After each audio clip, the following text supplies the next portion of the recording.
but it's Pecco Bagnaia, the world champion, in position A. This time around he has made the dream launch. Bagnaia leads in front of his home crowd. Once again, Bezzecchi didn't get a good start. Martin straight through on Frankie Morbidelli to Costa up in turn 4, but he's headed back Brad Binder. They've both passed Bezzecchi. Bezzecchi and Alex Marquez yesterday had to wait until turn 8 for their whole shot device to disengage. They come through the smoke flares. They come now through the kink, the high-speed turn 7. On the brakes into turn 8 for the first time. Pedro Acosta making light work of Frankie Morbidelli. What a first lap this has been from the rookie. Acosta up into P3 briefly. Contact between Bastianini and Marquez. Marquez was passing Bezzecchi, went wide, and Bastianini tried to pick up the pieces. Contact now between Marquez and Bezzecchi, who runs wide. I think it was Bezzecchi who tagged the back. It was one of the factory KTMs, was it Brad Binder or was it? It looks probably Jack Miller. There's been a real early tangle here raging between the likes of Miller, Marquez, Bastianini and Bezzecchi. Big head shake there as well for Marco Bezzecchi. I guess Bagnaia, who we often see with early aggression, perhaps a little bit reluctant to push too hard if he sees rain spots on his visor. This is where he wanted to be, though. He did not want to see boy Martin's rear tyre. Once again, as Martin. Oh, that's so close. How tight was that? Martin had to roll out of that one, then he's lost about, what, 50 metres to Pecco Bagnaia, chopping the throttle in front of Morbidelli and Acosta. Acosta tries again to find a way through on Morbidelli, and there is more contact. What a battle this has been early on here in Misano. Bezzecchi on Miller on lap 1. At the start of lap 2, it's now Acosta on Morbidelli. It's Acosta's winglet that's gone. Look on the right-hand side of his wheel. Look, Pedro Acosta's left. The winglet has gone. What a scare this was. What an escape for the pair. Look, Martin, he thought he was going to hit Bagnaia. He thought that he was really worried that they were both going to go down. He was on the foot pegs. He was clambering all over the front end there. That's his reaction there told you everything. His reaction there told more than 1,000 words could have done.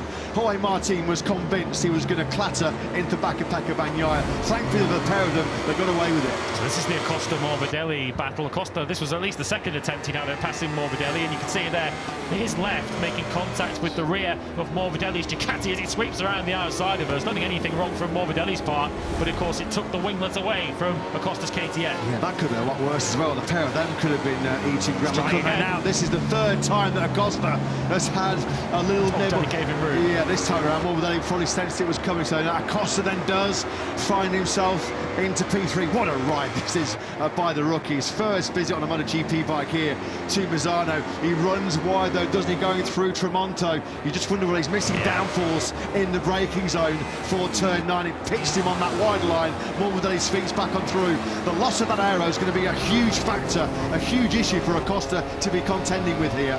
Aprilia having a right old humbling in their home Grand Prix. Their best run at the moment is Aleix Espargaro, way down in 13th place. Maverick Vinales is not even in the points at the moment, early on in 16th spot. Oh, who's down? Somebody's gone down in sector 4. Is it Morbidelli? Certainly not one of the top two. We're looking at them. It's Pedro Acosta. I was going to say, just saw there, Pedro Acosta. Well, that's surely the contributing factor there has to be the lack of aero, because we've seen him run wide in so many of the braking zones. Yeah, that's not what you want to see. So Acosta then now into the turn 4. Well, he's already off the road here. Yeah, he'd gone wide going through 13, and then as he flicked it in to turn 14, bottom gear, first gear, 17 kilometers an hour there, and Acosta eats dust. Just starting to fall a little bit heavier, yet seeing a few more spots falling on that commentary box window. Yeah, the gather is raining quite heavily down at turn 4, so the riders are at the other end of the racetrack at the moment. They might be in for a bit of a nasty shock in around 4 corners time. Bagnaia will see the white panel with the red cross in front of him as he now breaks for turn 1. Does he get himself through turn 1? Something Morbidelli doesn't. He goes down. Yeah, the rain has been coming stronger and stronger, and Morbidelli is the first victim. He loses the front of that Pramac Ducati then into the first corner. So this is a big warning, isn't it? It's very slick. It's very greasy out there. Bagnaia, car hardly carrying any lean angle. The rain is now at its heaviest of this Sunday race day here. let's not forget the flag-to-flag specialist, Brad Binder and Marc Marquez, who will never forget Brad Binder's victory on slicks in that Red Bull Ring in Spielberg. So then, Martin's putting his hand on. I think they're just letting their teams know here they're coming in. Of course, they can't stop the race. It's flag-to-flag. Is Martin sending a message to his team that he's going to come in? He certainly is. That was the clear message. So Martin has rolled the dice then. He has come into pit lane. He's seeing Pecco Bagnaia. Bagnaia has carried on. So has Bastianini, so has Binder, so has Miller. So Jorge Martin, the world championship leader, is the only rider who has decided he's seen enough. Too risky, too dangerous. Martin in for the wet bike. Well, it's a fine line between genius, isn't it, and making the wrong call here. They're all now ganging up behind Pecco Bagnaia as Jorge Martin gone from hero to zero here in Misano. It has already stopped raining. Have we seen the worst of the weather? Martin then takes the huge decision. Clearly he felt the conditions weren't safe enough to carry on slick tyres, as here they come, as we predicted. Brad Binder and Marc Marquez, the two flag-to-flag experts, the two flag-to-flag specialists in MotoGP. They're so good, aren't they, at assessing these conditions. Jack Miller also we have to factor in. Miller, he is coming right into this battle as well. There is Jack up into fourth place. A big gap, a big freight train now right on Pecco Bagnaia's rear tyre. We'll keep an eye on the tyre screens to let you know how Jorge Martin is doing out there on his wet tyre shot. Marc Marquez is loving this though, isn't he? As they're now crawling all over the back. Pecco Bagnaia dare not push. Marc Marquez is quite happy to push. He's in second place. Yeah, all the lights behind Bagnaia. They're not really factoring in the championship, are they? They're so far off. The likes of Marquez over 70 points back. Marquez is going through on the inside. He just made that look so easy. He's just got so much more confidence. Miller goes through on his back KTM colleague. Binder into the final corner. Over the line, Marquez is the lead here in Misano. Through the second sector, it was Jorge Martin's first sector on Wednesday. He took 56 seconds to do the second sector. Marc Marquez is 49 seconds. Martin's going slower than these guys. Around the outside. Through turn two there. Binder. He's now going to attack him. He breaks into the area corner. Coming long by that. Moving out. Alex Marquez. Marquez second. Looking up tomorrow also on the battery. Taking up and doing these things.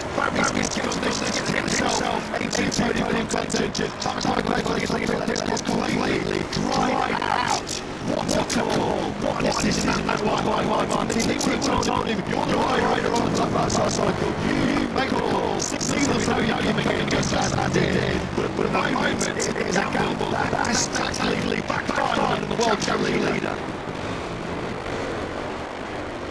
He's back in the pits here. Jorge Martin, this is the second time he has come into the pit lane. We're only on lap 9:27. Third race distance completed. And look at the swing this is having. Look at the impact on this championship.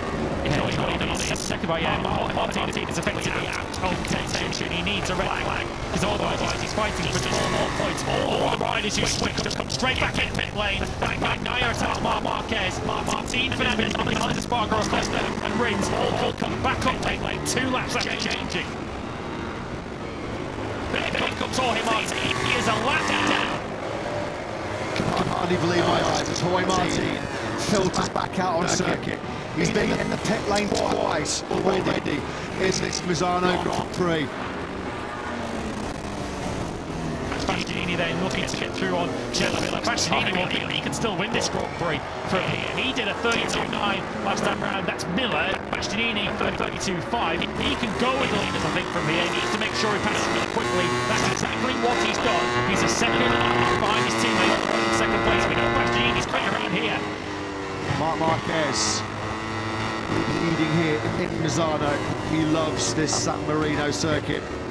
9 podiums previously with 7 wins, 4 in MotoGP. This is going to be a real examination, isn't it? Bagnaia's risk over reward ratio. You feel that Ducati have had to have informed him that Martin is out.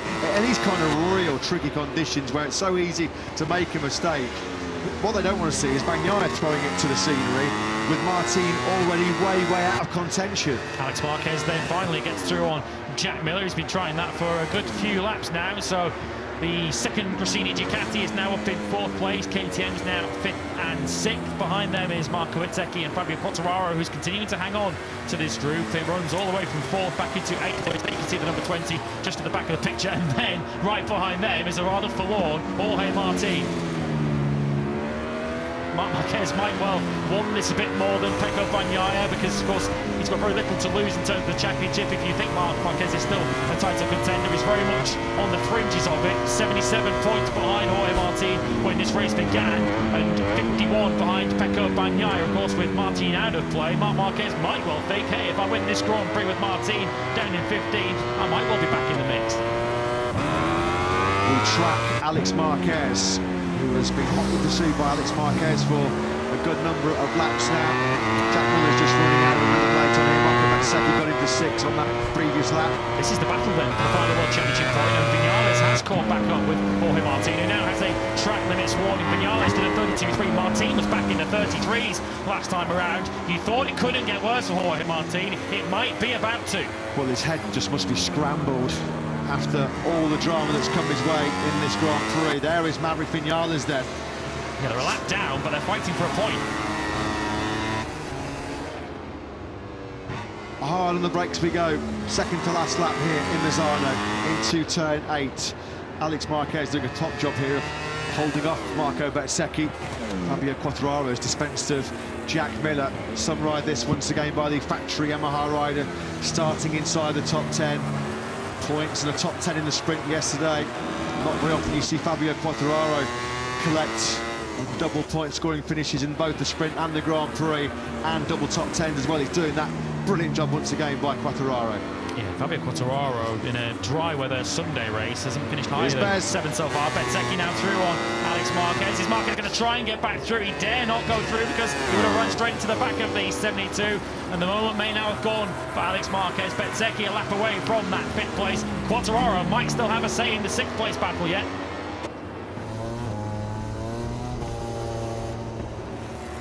One corner remaining then for Marc Marquez, the 31-year-old Spaniard who's going to be victorious twice in 7 days. It was a magnificent, memorable motorland for Marc Marquez, and he repeats it here in Misano. Marc Marquez is your Grand Prix winner here in San Marino. He does win back-to-back races in the Premier Class for the first time in 3 years. 3.1 seconds clear he is of Pecco Bagnaia, who takes 20. We are changing the bike quite a lot every year to desperately go to the top, and the risk sometimes is to lose the way. So this is why I tell you that being in Misano now with the test and another race, it's a lucky period for us to learn more and avoid mistakes for the future. And the last thing I'm curious about is the American side. I heard Justin Marks talk. I was telling David about this last weekend, and he sounded really open to learning about the motorcycles. Your experience with that side? Well, when the first time I spoke to Justin, was immediately my first thought was this guy is the right guy. You know, it's something really cool. Understanding he's a racer. Actually, he was a driver, and you see immediately the speed of his brain. You know, and even having Ogura, it's. In this difficult weekend, seeing Ogura winning the race in Moto2 and leading the championship is something that, you know, you look at the future in a more positive way. This morning the warm-up was good for us, not bad for them. So we need to keep our motivation and a positive view for the future. Massimo, thank you very much for your time. I'll let you get back to work. Good luck. Thank you very much. Yeah, thanks very much, Simon. Thanks to Boss Massimo Arriba, of course. Exciting times for them as they welcome Jorge Martin and Marco Bezzecchi into the fold next year. Unfortunately, more bad news has emerged from inside the official. With the wet tyres fitted, Arsenal very much on standby. Yeah, Japanese Grand Prix last year was our last flag-to-flag race, wasn't it, in MotoGP? Potentially some new experiences coming the way of Pedro Acosta. the Red Bull Gas Tech 3 rookie who took a pretty hard-fought 6th place in the 13-lap sprint yesterday. Seems like he's found that sweet feeling once again with the RC16. Got his mojo back. As you can see there now, the rain has abated. Still very cloudy though here with the top 3. in this part of San Marino. Got a great second place humid today. though all day despite the heavy cloud cover. Outstanding 30 degrees. Makes you wonder just how hot it would be here today if he weren't protected by the clouds. What's going through the mind then of Pecco Bagnaia? Does not matter what he does here today in Misano, he will not be back in control of the MotoGP World Championship. What a swing we have seen in the last week or so. Well, a 31-point swing, of course, going into Aragon. Last time out, Pecco Bagnaia was 5 points clear of Jorge Martin, 26 for Drito. He is now coming here to Misano. There is Pedro Acosta. Does a big challenge away with the 20-year-old. A flag-to-flag scenario would be a completely new one. Pedro Acosta, you have to say, normally, whatever he gets thrown at him, he does tend to deal with it rather well. So it would be interesting to see how he would deal with the very high-pressure situation of flag-to-flag. Of course, you've got to judge, first of all, when to come in and pit for your bike when you go back out on circuit.